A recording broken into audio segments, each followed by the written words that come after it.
قابل توجه دوستان عزیزی که گیتار دارن موقع تعویضش با حرفه‌ای ولی هزینه‌شون ندارن.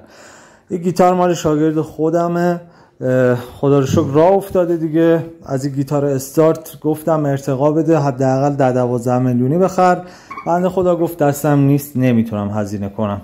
اومدم چیکار کردم براش؟ صدل و نات رو طوری آوردم پایین، میلیمتری در حد 30-70 یاماها شده و یه دستی من براش عوض کردیم. با یه هزینه خیلی ناچیز الان خیلی صدای بهتری میتونه بگیره از سازش و انگشت و مچ دستش هم دیگه اذیت نمیشه.